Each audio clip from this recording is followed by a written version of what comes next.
इस ट्यूटोरियल में हम क्लास 9 की एक्सरसाइज 7.4 का क्वेश्चन नंबर 6 सॉल्व करेंगे, जो कि इस एक्सरसाइज का सबसे इजी सम है।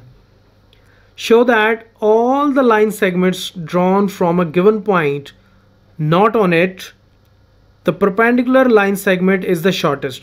देखो, इसको समझने में थोड़ी सी हो सकता है कि कंफ्यूजन हो जाए, लेकिन बेसिकली ये क्या कह रहा है मैं समझाता हूँ कि एक लाइन के ऊपर किसी एक पॉइंट से अगर लाइन सेगमेंट्स ड्रॉ किए जाएं, कितने भी लाइन सेगमेंट्स ड्रॉ किए जाएं, तो जो इस लाइन के ऊपर परपेंडिकुलर होगा line segment, perpendicular line segment, इस पॉइंट से इस लाइन के ऊपर जो परपेंडिकुलर लाइन सेगमेंट होगा वो सबसे छोटा होगा लेंथ में।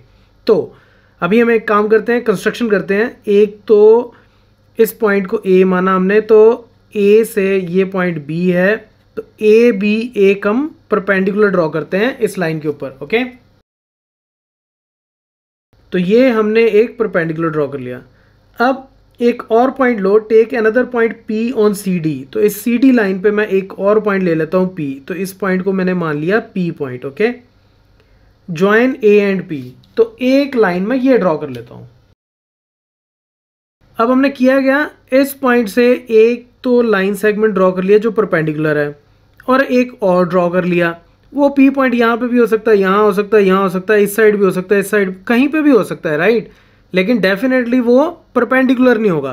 तो अब हमें ये प्रूव करना है कि ये जो परपेंडिकुलर है ए बी, ये ए पी से छोटा है, यानी कि कोई भी और लाइन सेगमेंट जो परपेंडिकुलर नहीं है वो इस परपेंडिकुलर से बड़ी ही होगी। ये हमें प्रूव करना है। Okay, so let's do that. It's very very simple. C, in triangle A B P, ये जो ट्रायंगल हमने अभी अभी बनाई, इसमें एंगल बी क्या है, 90 डिग्रीज। ठीक है, हमने खुद ही ड्रॉ किया है, और यही लाइन सेगमेंट हमें लेना था ए बी जो इस पे परपेंडिकुलर है। तो अगर ये परपेंडिकुलर है तो ये एंगल 90 डिग्री हो गया। ठीक है, दिस इज बाय कंस्ट्रक्शन। अब ये एक ट्रायंगल है, अगर ये ट्रायंगल है और 90 डिग्री का एंगल एंगल बी पे हो गया, तो ये जो एंगल है, ये वाला एंगल, एंगल पी जो है, angle P less than 90 degree होगा। क्यों? क्योंकि एक ट्रायंगल में सिर्फ एक ही एंगल 90 डिग्री का हो सकता है या 90 डिग्री से बड़ा हो सकता है। अगर एक भी एंगल 90 डिग्री का हो गया तो बाकी दोनों एंगल जो है वो 90 डिग्री से छोटे होंगे। क्यों? Because of angle sum property of triangle, कि एक ट्रायंगल के तीनों एंगल्स का सम 180 डिग्रीज होता है, तो इसलिए ये एंगल एक्यूट एंगल ही होगा।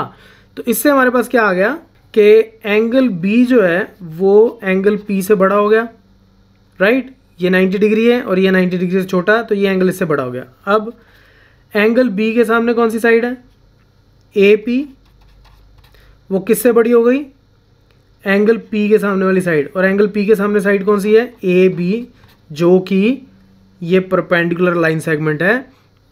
तो यही हमें प्रूव करना था कि कोई भी और लाइन सेगमेंट, कोई भी और line segment perpendicular line segment से बड़ा होता है, या परपेंडिकुलर लाइन सेगमेंट जो है वो किसी भी और लाइन सेगमेंट से छोटा होता है। Hence proved. So that's it from this tutorial. Keep watching Mathemafia.